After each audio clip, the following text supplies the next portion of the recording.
Hello everyone, welcome to Nishad Karim Art. Today I will be demonstrating how to apply varnish to a canvas painting. Hope you enjoy. So recently I was commissioned to do two pieces. Both of them were completed on 12-ounce canvas using acrylics. The first one was this still life piece and the second one was a landscape river scene from Trinidad and Tobago. The varnish I'm using today is the Liquitex Professional Medium and Varnish. This is also a medium as it can be mixed with acrylics to give that glossy sheen to the paint. In addition to gloss varnish, you can also use a matte varnish and a satin varnish, which gives you a sort of semi-gloss finish. Now, varnishing a painting is optional. However, in my opinion, it is advisable to use it as it not only protects the painting but also makes the colors look more vivid.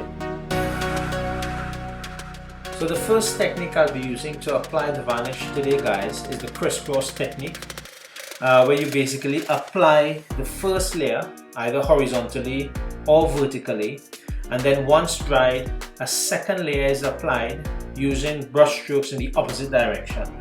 Now, using this technique helps the varnish to hold on firmly to the paint. It helps to seal it in.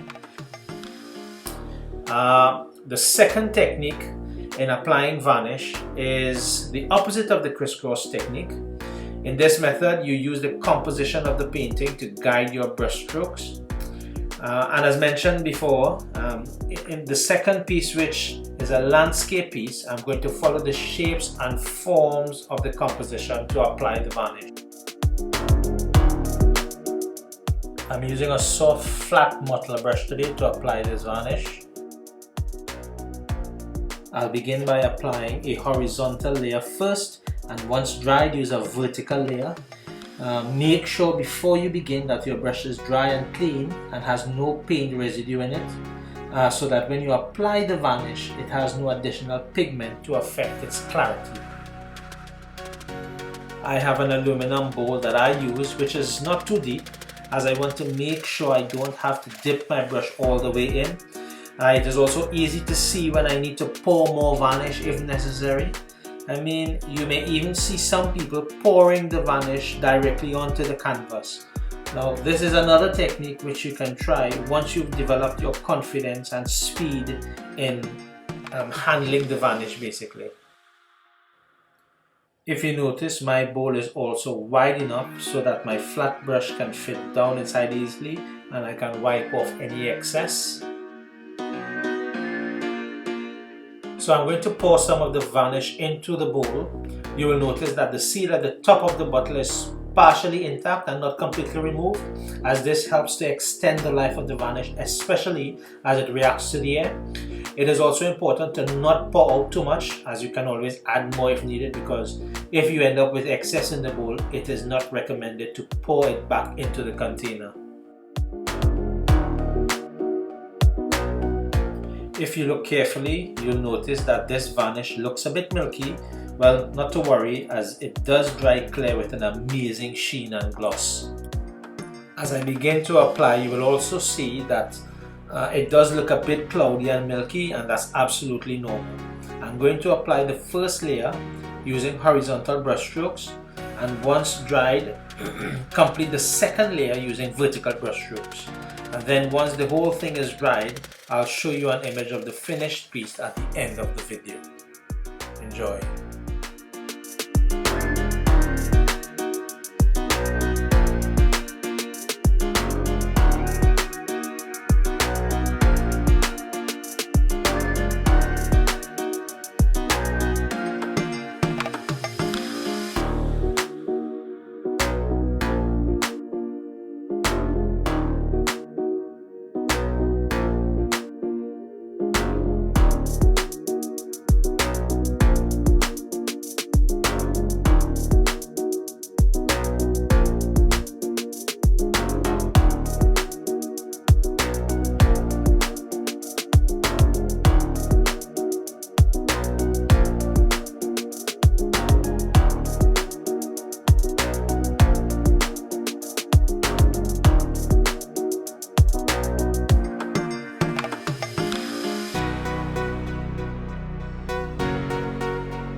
So there you have it, guys. You can see the finished layer, first layer that is completed, how bright already the colors look and the sheen is there. Once this is dried, I'll be doing the vertical layer tomorrow, and then I'll show you a picture of what the final image looks like. So we'll move on to the second piece, the landscape technique now, and I'll show you how that is being applied. Stay tuned. This is the second commission piece, the Trinidad and Tobago landscape featuring Coral River. In the still life piece, I use the crisscross technique to apply the varnish.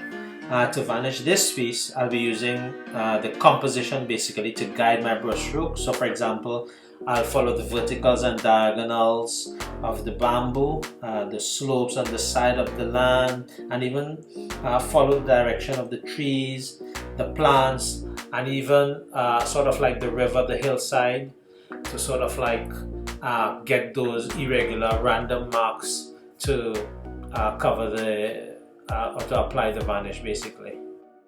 Because I'm using random marks, I have to ensure that I cover the entire canvas, as when you're using the crisscross technique, it's much easier basically to cover the entire painting without leaving out any areas. So just be careful that when you're using this random technique that you cover the entire canvas.